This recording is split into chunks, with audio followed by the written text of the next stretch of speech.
Our outside linebacker rankings are up on Talkshoe and Google+. And we're going to start with the legend of Hercules, Hercules Mata'afa. In Lombardi's draft talk, Chris Robbins called him Hercules Hakuna Matata. And while that is a fun name, his real name is Hercules Mata'afa. And you can argue the Mata'afa is tough to pronounce, but at 6'2", 252 pounds, Mata'afa dominated as a 43 defensive tackle. 31 solo tackles, 14 assisted tackles, 45 total tackles, 22.5 tackles for a loss, 10.5 sacks, 5 quarterback hurries. Mata'afa was one of 2 players on my outside linebacker rankings to exceed 10 sacks. And while he is a defensive tackle, he's a 252-pound defensive tackle that's probably going to play off the edge in the NFL.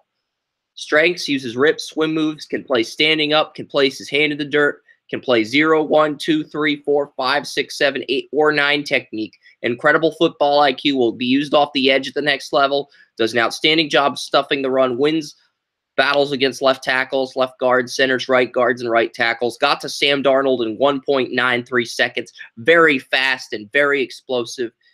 The weakness is he was not consistent on a week-to-week basis at Washington State. Had 3 games where he had 2 sacks or more, but he also had 7 games without a sack. Struggles in coverage, not consistent in terms of motor or block shedding.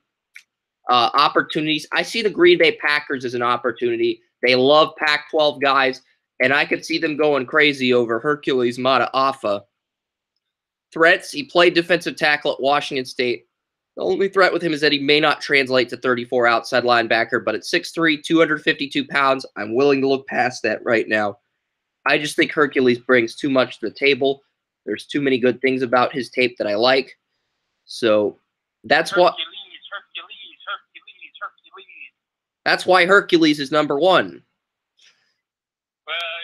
no, your app ended up being a piece of crap when I was trying to listen to this. It was about 35 minutes until I had to get ready to clock in. You knew I was going to come in. Yeah. And, you can't give me that much crap without me coming in at least giving you crap. All right. But what do you think of the legend of Hercules? I've watched a little bit of him. He's got a cool name, but I mean it's definitely better than Smallwood. But I really don't see much in him. To be honest, I mean the potential's there, but he just isn't. I don't see him. I'd say maybe somebody might take a flyer on him in the 4th. It's interesting. His draft range is all over the place. There's some people who agree with me that he's the best outside linebacker in the draft. There's other people who aren't sold on his ability to make that transition from defensive tackle to outside linebacker. I know Walter Cherepinski has a 4th to 6th round grade on him, so his range is all over the place. Well, 4 to 6 sounds good. Maybe even 4 to 7 on that range. I mean, he's not. That's a huge leap that you're trying to make there. I mean, believe me, I played both positions. It's not exactly the easiest transition you can make. So, I don't see that big leap in transition immediately. That's gonna be a project. That's gonna take work.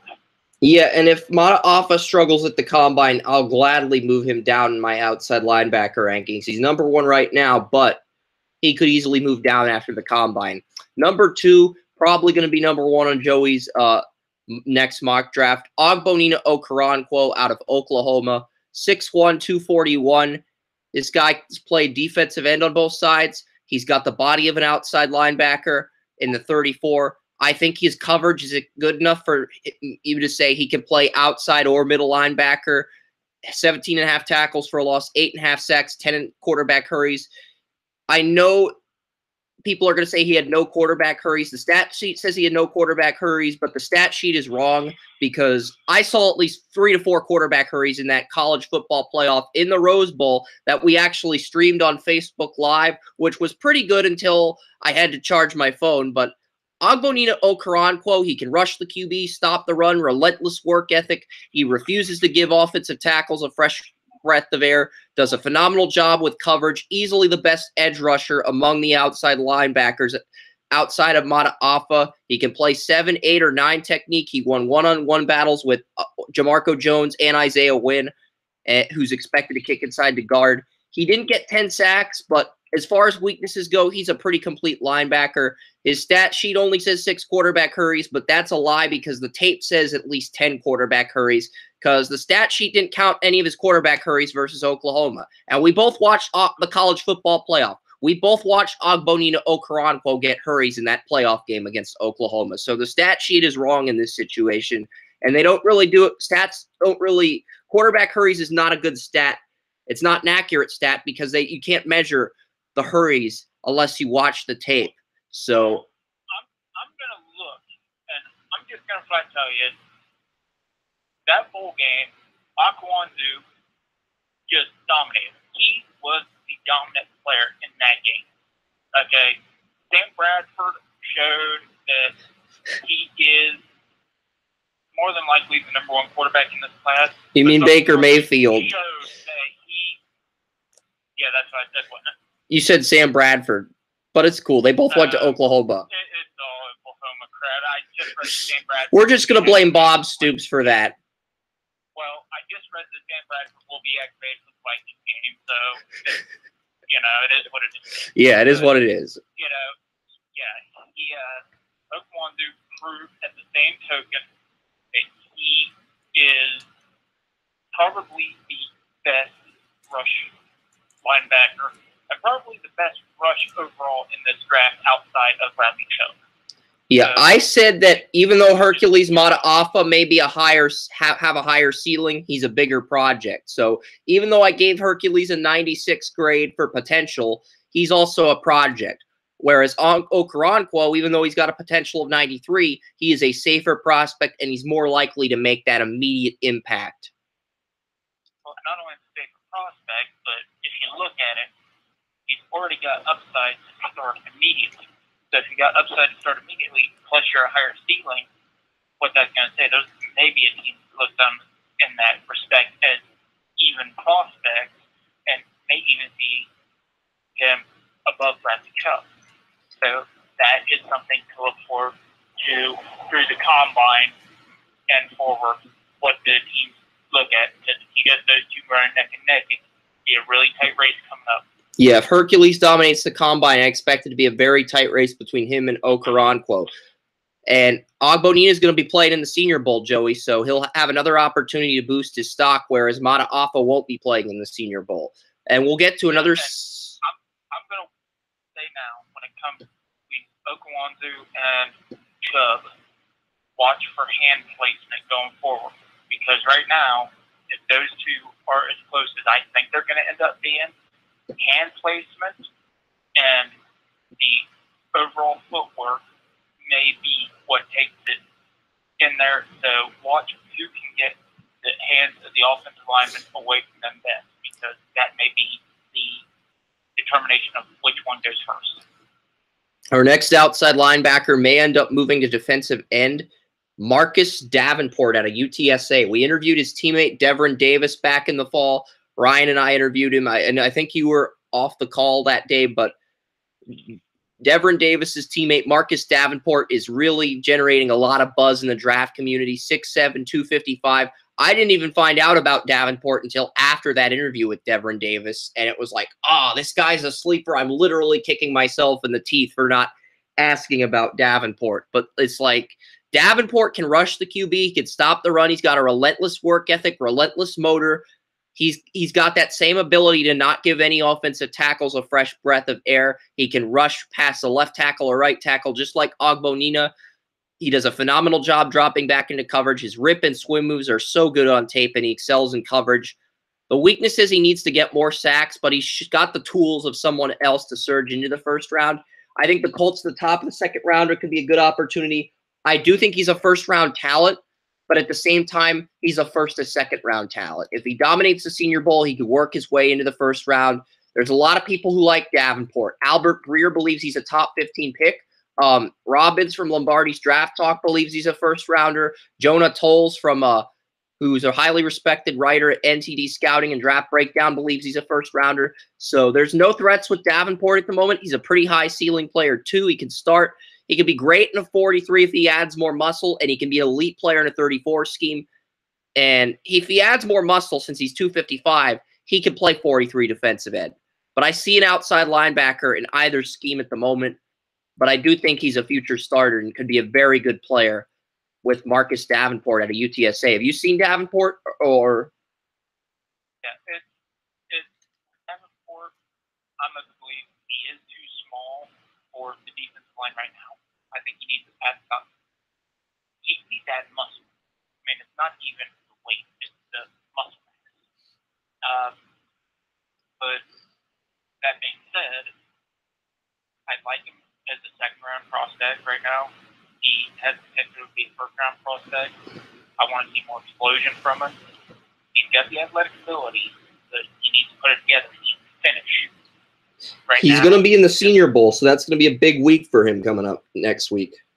Oh, absolutely. But he needs to learn to finish. He needs to get that explosion off the edge.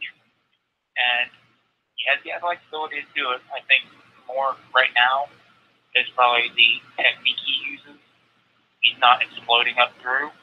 If he gets good coaching at the Senior Bowl, for him to explode up through by the combine, he could be looking at a top 15, top 26. Yep. Next up, another outside linebacker, Jeff Holland out of Auburn.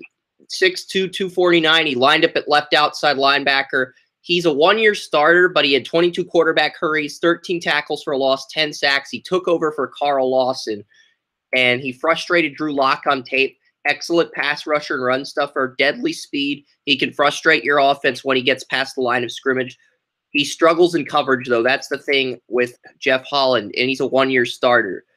But I think he's a good project player, and there are people in the draft community that believe he can be the best outside linebacker in this class.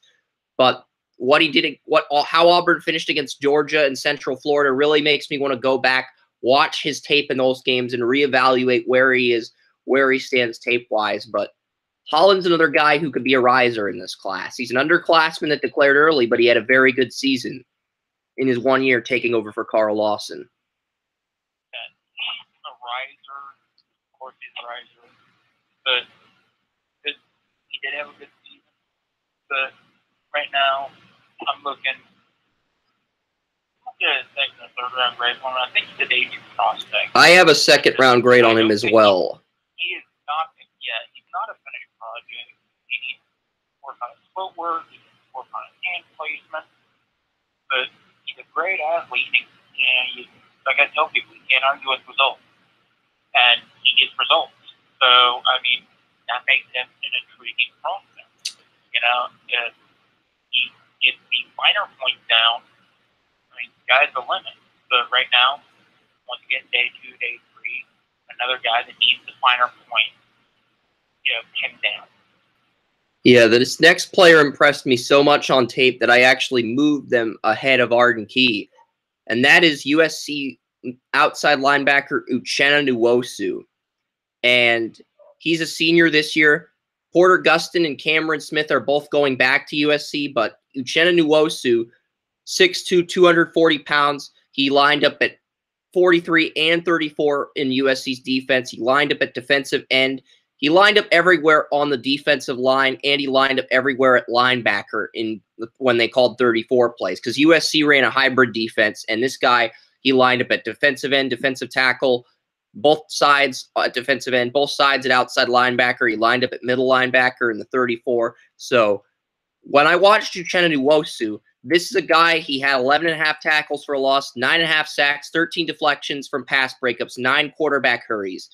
And once Porter Gustin got injured early in the year, this is a guy who stepped up, because there was a lot of Porter Gustin hype at the beginning of the year, and Uchenna Nwosu stepped up to the plate and delivered. He had some mixed outings versus Stanford right tackle Casey Tucker, Washington State right tackle Cole Madison, but he also did well versus Ohio State left tackle Marco Jones. He humiliated Billy Price when lining up at middle linebacker on a blitz in USC's Cotton Bowl game.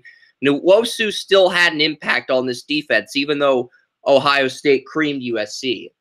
And that's the thing. This is the thing with Uchenna Nwosu. He is a premier pass rusher. He's got the rip and swim moves. He can drop back into coverage. He's a natural at swatting passes. The problem with him is he struggles with elusive running backs that possess deadly speed. Both Bryce Love and Jamal Morrow made him miss tackles on tape. I have a second-round grade on Uchenna Nwosu. I think he's there from a pass rushing standpoint, but I think he needs to improve as a run stuffer.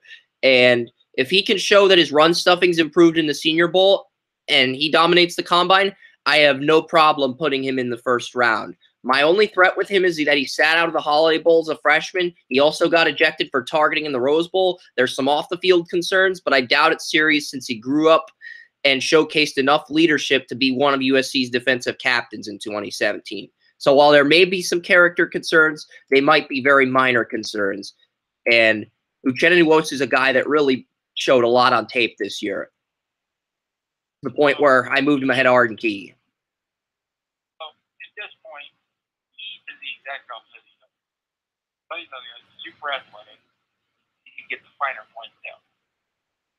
This guy has the finer points down, but he's not as athletic as these other guys are. His awareness is superb, but he needs to use that awareness at the line of scrimmage. It's like you get him back in coverage, you get him in a pass rush, he's great. You get him right within that 3-foot area of the line of scrimmage, it's like he has no awareness. So he has to round off his awareness in those tight areas. And I've played those tight areas. I know, it can get a little confusing down there. That you need to tighten up that awareness in that 3-yard, that 6-yard radius right there. So, but if he can tighten up that awareness, he doesn't have to be the most athletic guy, but he has to show that he can tighten that up in there. And if he does it, then it's another guy. I mean, this is all except for your number 2 through 5 or 2 through 6 linebackers they all have potential to be first-round picks, but they've all got glaring holes. So if these guys can start shoring up these glaring holes, we could have an early run on outside linebackers. Exactly. Number 6 is Arden Key out of LSU. And this is a guy who we had at number 1 for a lot of the season, but he really struggled this year. And I remember when we talked about Cortland Sutton, we talked about a guy who could have Randy Moss upside, but also had the floor of Braylon Edwards. And with Arden Key, I see a player who has the upside of a Javon Curse, but I also see a pass rusher with the floor of Barkevius Mingo. So that is a boomer bust prospect at this position. I mean, he has a tendency to miss tackles. His motors. He's not the athlete that Curse was. They call Curse the freak for a reason. He is nowhere near that. That is just Curse had freakish athletic ability. They called this guy the Tiger because he ran like a tiger during his sophomore year, but he really struggled last year. He relied on his speed. His technique is really inconsistent, and that's the huge weakness with Arden Key is that he doesn't show those rip or swim moves. He has a good rip move in 2016. He didn't maintain that, and he hasn't developed a swim move or a spin move to complement his rip moves. So that was my big issue with Joey Bosa is that he relied on his rip moves, but once he got with the Chargers, he developed those swim moves, developed those spin moves. Maybe Arden Key will get with a good defensive line coach or coordinator and develop that. But durability concerns kept Arden Key from playing in 5 games this year. He was injured multiple times as well. There were also questions about Arden Key's dedication and passion for playing football, so that's another thing as well. I don't think his ceiling is as high as the other players, although I do think his ceiling is higher than Barkevius Mingo's or Sam Montgomery's, but he's got questions he needs to answer.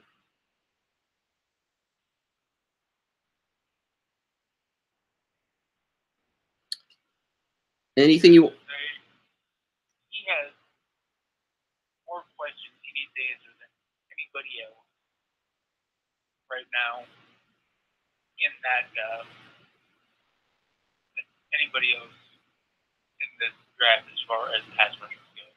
Even Hercules, he has more questions than Hercules. I'd say so because at least this guy, with Hercules, you have to make a transition. You know what you're dealing with. And this one, he's just kind of an athlete.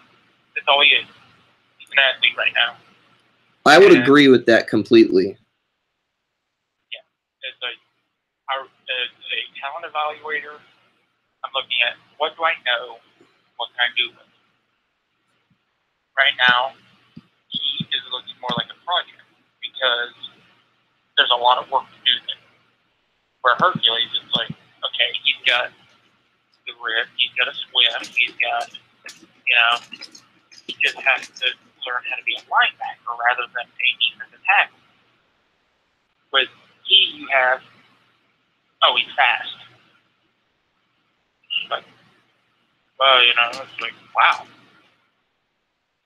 A lot of people are fast. So, when it comes to that situation, he has far more questions. He has to do a lot more catching up. Yep. Number 7 is Lorenzo Carter out of Georgia. This guy, 6'6", 243. He can play outside linebacker on either side. 7 in tackles for a loss, 4.5 sacks, 9 quarterback hurries. Lorenzo Carter has great athleticism, great rip and swim moves. He's fast and explosive off the edge. He can pressure the quarterback, stop the run. His coverage is inconsistent. He dominated in coverage versus Notre Dame, but Baker Mayfield kept picking him apart in the college football playoff. And I have a 3rd-round grade on Lorenzo Carter. If he showed more production, a better tape, I think he'd be a higher pick. I know in Mark Suba's 2017 and 2018 mock drafts, he had a 1st-round grade on Carter. I have a 3rd-round grade on Carter only because it's a deep class and only because I haven't seen the production I want to see from Lorenzo Carter yet. I think he could be a breakout player, but at the same time, he hasn't shown me that production to make a huge splash, even though he's got a lot of tools you want on tape.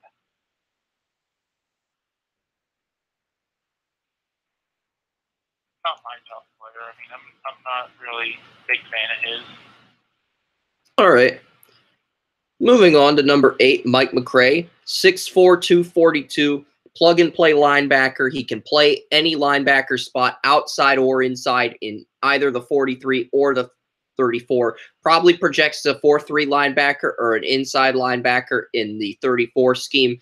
Had 46 solo tackles, 37 assisted tackles, 83 total tackles, 17 tackles for a loss, 5 sacks, 5 quarterback hurries. Mike McCray's dominant play got him an invite to the Senior Bowl. He can fly around the field. He's excellent at pressuring the quarterback, dropping back into coverage.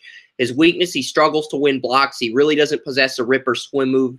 It's more of a linebacker than a defensive end. He had 17 tackles for a loss, but struggled on running plays at times versus both Ohio State and Penn State this year. McCray's a 3rd-round prospect, but I think you've got a player who's got a chance to boost his stock. He missed his sophomore redshirt season, but he's been healthy for back-to-back seasons. I see a good starter, but I don't see an elite starter. I don't see a guy who's going to make the Pro Bowl on a year-to-year basis, but I see an effective starter at outside linebacker and a 3rd-round prospect. Yeah, I feel the same way. I think he's going to be limited to weak side linebacker. The weak side linebacker position is an important position. There's no doubt. I mean, where the strong side's always looking, at one specific area, the weak side's expected to run. But I think he can be an effective starting weak side linebacker and back up at the other linebacker positions because he is extremely versatile. But I don't see, as you said, I don't see an elite player. I see a guy who can consistently get 70, 80 tackles a year in the NFL, within probably 2 years of being a pro. Yeah. Next up, we've got Marcus Haynes, number 9 on this top 20 list of linebackers. 6'3", 230, He's a defensive end at Ole Miss, but he's only 6'3", 230. He's a great pass rusher, an elite run stuffer, but he needs to get stronger and put on some muscle. Also needs to work on dropping back into coverage instead of relying on ability to blitz the opposing quarterback. I have a third-round grade on him, but I think you're looking at a 43 outside linebacker who needs to do more in coverage. I see a quality starter, but I don't see a Pro Bowl prospect, and unlike McCray, who's polished, who's probably ready to start but has a limited ceiling, I think Haynes, on the other hand, is a project, and that's really what separates McCray from Haynes. I think McCray could start right now on the strong side, and if you sit him for a year, he could play the weak side as early as 2019. But with Haynes, it's like he needs a year or two to develop, but he has that ability to be a good starter if he goes to the right team and he develops for a year or two. Yeah, I've got a 4th to 7th on him. He's got a lot of work to do. I'm not a big fan on him as well as upside. As far as upside goes, he's good. But as far as top end talent, I don't think he's a day 1 or 2 talent top end. He only had one season with 10 sacks, and that was as a sophomore in 2015. And that was the year Robert Nakemdish was draft eligible. So a lot of his sacks could have came from Nakemdish getting double teamed on every play. That's the argument you can make as well. I'd say he's a project. He has a chance to develop into a really nice player. But I don't think I see an NFL starter in him. All right. Number 10 is a player that you're probably going to make a case that I should move up a little bit. And that's Anthony Winbush at 6'1", 240 pounds. He had 51 tackles, 16 tackles for a loss, 11.5 sacks, 6 quarterback hurries. He's a fantastic run stuffer. He gets pressure on the quarterback. He's a very passionate player, and he loves to kick some ass. Weaknesses, he struggled immensely on tape versus Western Michigan left tackle Chukwuma Okorafor. Also struggled versus Toledo and struggles with coverage. Opportunities, I see a 4th-round prospect. A team that wants a 34 outside linebacker will take a look at Winbush. He's raw, but he projects best as a starting 34 right outside linebacker because he's always played on the right side against left tackles. So I see him as a 34 right outside linebacker, but at the same time, he had 8.5 sacks in 2016. He improved on that this year, had 3 more sacks. A lot of them came in the early part of the year, but at the same time, Anthony Winbush, I think the tools for him to be a starter are there. And he might be one of these players I ranked a little too low on this list. Because I know you like him. Winbush is a raw player, but he has the tools. He is athletic, as you said, he's passionate. He can get pressure on the quarterback. There is no question about that. But at the same time, he doesn't finish well. He needs to learn how to finish. But this guy has as much potential as anybody in this draft class. He just needs to go to a team who's going to coach him up, and he'd be a Pro Bowl type potential player. He has that much raw ability. I think if he would have gone to a school that was a bigger school with, or at least one that concentrates more on the fundamentals of being a pass rusher, he would be looked at far more highly on this list. I agree entirely. Number 11, I've got 2 outside linebackers left that project as starters, and then I've got pretty much backups the rest of the way. But number 11 is Jerome Baker out of Ohio State. I did have a 2nd-round grade on him at the beginning of the year, and he entered the year as a 1st-round prospect, 6'1", 225. He can play outside linebacker or middle linebacker. He can play anywhere at linebacker in the 43. He's a 34 Mike linebacker, but he's versatile. He's projected to run a 4.37 40 time, and he's excellent in coverage. He's great in coverage. Weakness, he struggled with production. Jerome Baker even admitted after this season that he'd give his performance for 2017 a C-plus grade. So he was critical on himself. He needs to add muscle, gain stronger. He struggled with play recognition when you watch his tape versus Penn State. Like, he couldn't diagnose plays. So I like that he's alert enough to realize I need to improve in some areas. I'd give myself a C+ for the year, but his play recognition versus Penn State was awful. And that's why I moved him down from the 2nd round to a 4th round. I think he's got the upside to be a starter, but at the same time, he is very raw on tape right now. And even though I have him in the 2nd round of my current mock draft, I rewatched his tape. He's a player that's probably going to move out of my 3-round mock draft whenever I update it next. Well, I think he can be a 2nd or 4th round pick. The big thing you have to remember, I love his attitude. I love his. Because for him to be that alert is good. That's a good quality. I love his personal awareness. That he knows what he has to do. I love that he's critical. So he's got a lot of tools, but as you said, he's inconsistent. He didn't live up to expectations this year. But as I said with Banner 2 years ago, you don't get to be looked at as a first-round prospect unless there's something there. Even with Arden Key, you don't get looked at into that position unless there's something there. But you have to recognize if they can't put it together, if they haven't put it together, they may not be fit for that spot. It may need work to put it all together. I think that's where Baker sits right now. Just needs work to put it all together. Number 12 is Davin Bellamy out of Georgia. He's going to the Senior Bowl. Great swim moves. He can get pressure on the quarterback. 11 quarterback hurries. Most stat sheets say that he had 8, but I saw Davin Bellamy get by Orlando Brown in the second half of that game, and I saw at least 3 quarterback pressures against Oklahoma that didn't count in the stat sheet, which is why you don't look at the stat sheet for quarterback hurries. You got to go by the tape. He told Baker Mayfield to stay humble after Georgia beat Oklahoma. There was a player on Georgia that told Baker Mayfield to stay humble, and that was Bellamy, who is currently who we're going over. He misses tackles. He gets beaten coverage easily. I saw this versus Oklahoma and versus Alabama. He's a 4th-round prospect. I think a team that wants a 34 outside linebacker will look at him. He's going to be in the Senior Bowl. I don't see any threats with Bellamy. I think he's a borderline starter. I don't think he's going to be a great player, but he's got to work on his ability to cover better. He misses a lot of tackles too, but he's capable of getting pressure on the quarterback and having an impact at times. Well, here's the thing about him. His best assets are his ability or his attitude and his leadership ability. As a player, he's got some work to do. I totally agree.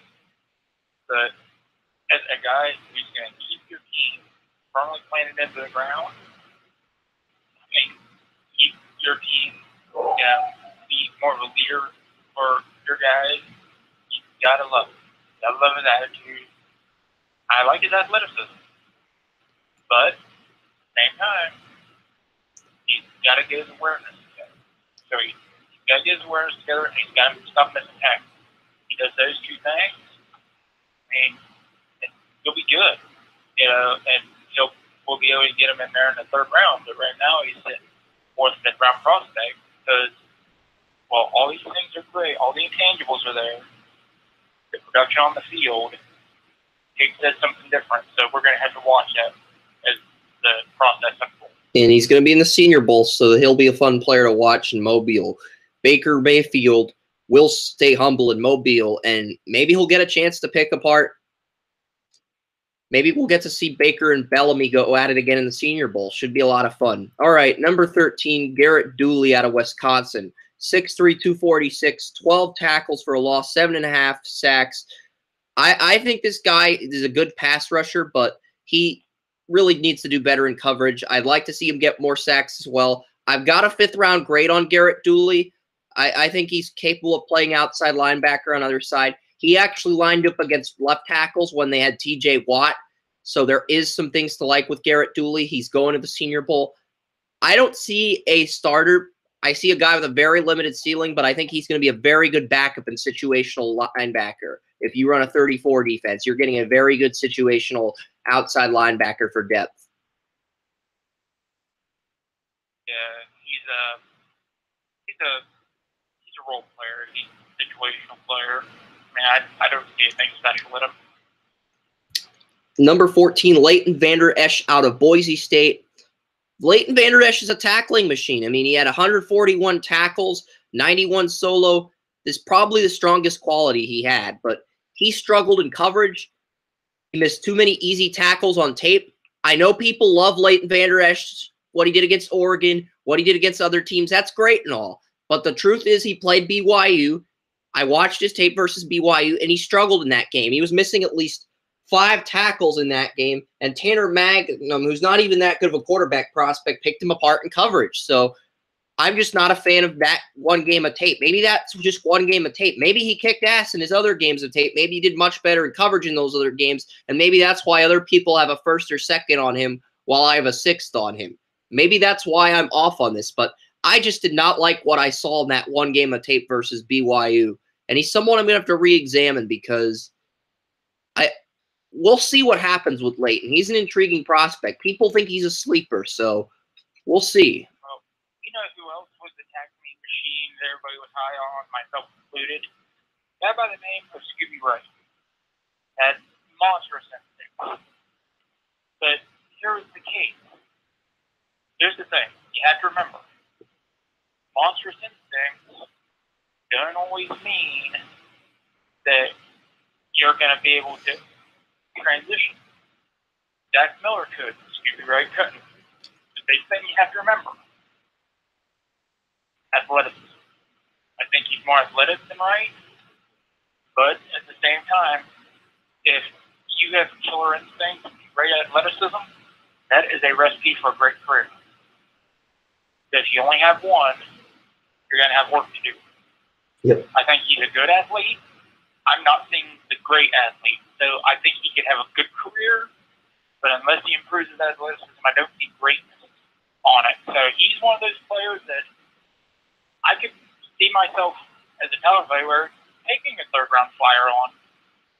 But at the same time, you know, if I'm looking for a guy who's going to be a spectacular player, you know, I might want to take somebody else early.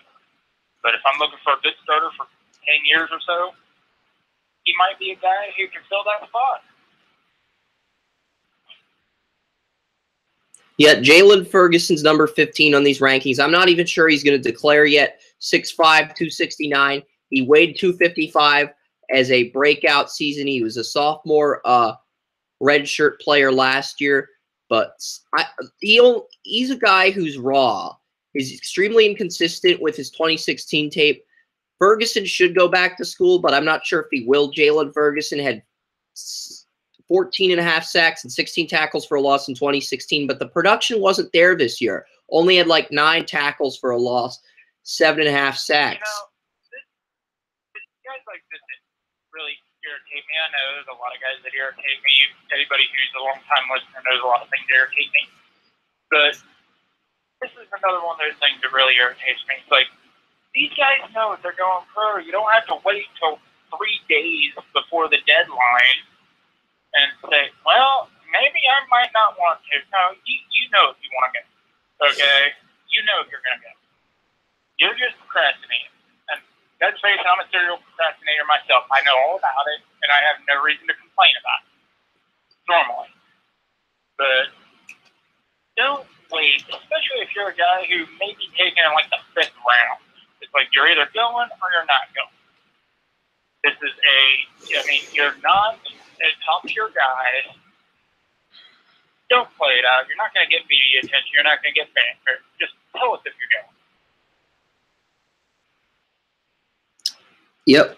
Next up, Peter Kalembi out of Stanford. Kalembi, he had great tape versus Connor McDermott in 2016, but he struggled this year. He's good at pass rushing and dropping into coverage. The rest of his game needs work. Struggles against the run. I think if you're looking for depth, this is a player you could get as a backup in the 7th round for a 34 defense, but I really don't see anything special with Peter Kalembi. He's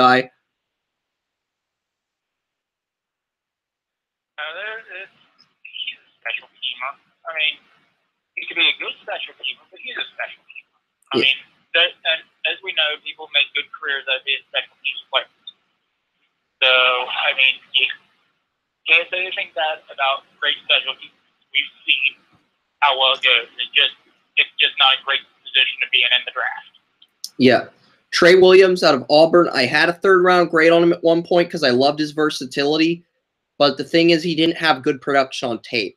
He's a three-down linebacker. He's going to take up a lot of ground. He's versatile, but he didn't make a lot of big plays. He didn't make big plays. He didn't have good production. He's going to be in the Senior Bowl, though, so he's got an opportunity to make this up. But I see a third to seventh rounder. Right now, I'm leaning more on the seventh round end of the spectrum, but he could be a player that rises up with a good Senior Bowl. He was 240. He lost 15 pounds of weight, and he didn't really improve on this year. And, you know, it's good that he's getting lean, getting back in shape, doing what he needs to do, but you have to look at the on-field production.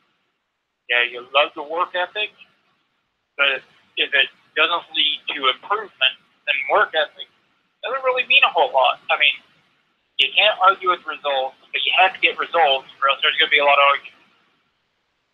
Yeah, there's only 3 outside linebackers left. The next one's a Senior Bowl prospect, Sky Moore out of South Carolina.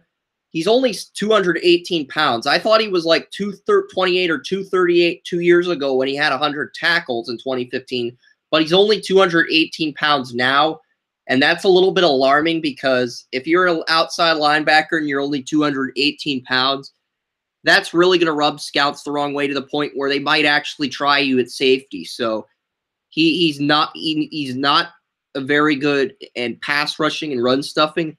He has the body of a safety, but the good news is Sky Moore is good in coverage. If he excels in coverage and he's 218 pounds, he could end up moving to safety. That's the one thing that's promising, but he's going to be in the Senior Bowl. Well, here's something that you're going to have to, I'm going to take you back to. And I know a lot of people are going to forget this. I was a big fan of Wesley Woodyard. 220 pounds. Middle linebacker coming out of college. Successfully transitioned to the weak side. He's still only about 225 pounds. But the thing is, Woodyard had something this guy doesn't. He was a leader that was beyond parallel. That was something that teams on. He's like, okay, we don't know if he's going to play linebacker. We don't know if he's going to play safety. And he could be, you know, a lot of teams saying he could be a borderline starter. His leadership is something we can't pass up. Turned out he became a pretty good player, you know, so, you know. Yeah, but Woodyard didn't just have the leadership. He also had the heart. And I think that's another reason why he succeeded. And that, you know, what a lot of people don't understand, heart and leadership go hand in hand. I mean, if you don't have the heart for it, if you don't care about it, it's hard to lead people. So, you know, that is something that other people have to look at. So this is something he doesn't have. He does not have that, you know, I'm going to follow you into hell leadership ability. And Woodyard did. So I know there are going to be comparisons to Woodyard, that's why I brought it up, because the size is a huge thing. But Woodyard was just one of those guys. He was like Zach Thomas for the Dolphins so many years ago. Doesn't have the physical traits, doesn't have the physical intangibles. He's not as strong, he's not as fast, he's not as big, 5'10", whatever, you know. But he's just got that hit factor. He's got that leadership ability. He can make people follow him, and he has the instincts. So it's really, you really have to look at that part of it. And that's what got Woodyard drafted. That may be what this kid from getting drafted. Yeah. Number 19, Dorrance Armstrong Jr. He's a sophomore redshirt that has officially declared for the draft. And heading into the year, he had an excellent freshman redshirt year with 20 tackles for a loss, 10 sacks. And back in the summer, there were mock drafts that had first-round grades on Dorrance Armstrong Jr. because they figured if he duplicated what he did last year, he can improve. But one thing Ryan Romero noticed is that he didn't have a very good motor. And when Ryan watched his tape, he saw a 3rd to 4th round pick. And I thought that was – I didn't know what to think of it because I hadn't studied him that extensively, but I know Mark had a first round on him at the beginning of the year. This guy didn't just have a bad motor. He went from 10 sacks to 1.5 in 2017. It's like this guy kicked ass in his first year. But he struggled this year immensely to go from 10 sacks to 1.5, from 20 tackles for a loss to only 9. This guy got double-teamed. He got beat on running plays way too often, and he struggled in coverage. Plus, he should have gone back to school. He still hasn't corrected the issue with his motor that Ryan pointed out, and he was one of the players on Kansas that didn't shake hands with Baker Mayfield. So I don't think he's got any problems off the field, but that kind of rubbed me the wrong way. Especially when you get people like me who's like, who? Like, oh, he's famous for not shaking hands with somebody. Well, that really isn't much of a draft resume. I mean, that's something that you really have to say, why the hell did he even bother coming out? I mean, he hasn't done anything. He had a good first year with 10 sacks, but he only had 1.5 this year. And he didn't shake hands with Baker Mayfield. And Baker Mayfield had that big game against Kansas. Well, there are a lot of guys in college football with 10 sacks. It doesn't, it's like if you don't do anything else, I mean, it's not like this guy came out and had 12, 13, 14 sacks and was, all over the field and everybody just wanted to love him. And it's like, well, he had 10 sacks one year and refused to shake somebody's hand. But I'm not really impressed with that. Yeah, he didn't shake Baker Mayfield's hand. And that was the game where Baker Mayfield got scolded for his incident on the field with the motion, but we talked about that already. Number 20, the only linebacker that got a lower grade than Dorrance Armstrong Jr. is Fred Warner out of BYU. Now, Fred Warner, he's got some versatility. He's going to the Senior Bowl. I don't really see any strengths with him, though, and he misses tackles too often. He gets beat in coverage too often. He even gets bullied by tight ends. Like, I remember Troy Fumagalli, the Wisconsin tight end, knocking Fred Warner flat on his ass. And I am kind of pissed that Warner got a Senior Bowl invite because I honestly think Quentin Pauling out of Ohio is more deserving of a Senior Bowl invite than Fred Warner. So, way to go, Phil Savage. Mr. No Shake. I mean, he's better than Mr. No Shake? It's like, well, if he didn't refuse to shake hands with Baker Mayfield, nobody would even know who he is. So might as well call him Mr. No Shake. I like that. At least he's not shaken or stirred. He might be stirred, I don't know. He's definitely not shaken. Yeah. But I just don't see anything with Fred Warner. I mean, he might shake people's hands unlike Mr. No Shake, but he got bullied by tight ends. And when you're getting knocked flat on the ground on blocking assignments by tight ends and you're an outside linebacker, that is never a good sign. It's probably knock him on his ass. Yeah, it's like when a tight end knocks you on your ass and you're an outside linebacker, that almost kills your draft value. Yeah, it's like there's a reason he's ranked number 20. It's not because he's, a first-round pick. Yeah, and I see a warm body, someone who probably can't even crack an NFL roster. But that's it. We made it through all the outside linebacker rankings. Any final thoughts before I end the Google Hangout stream? Well, it is 10:58, and which means I have to get my day job. So I will catch y'all on the flip side, and maybe I'll be back next week. All right, maybe next week. Next week will be the middle linebacker rankings, and we got a great Shrine Week coming up. We got a Shrine game coverage starting tomorrow at 6, and then Tuesday through Thursday at 5. Joey will be back with Shrine game coverage. I'll also be breaking down day 2 and 3 of the MLS Combine on Monday and Wednesday leading up to Friday's Super Draft. So there's a lot going on, but have a good one, Joey.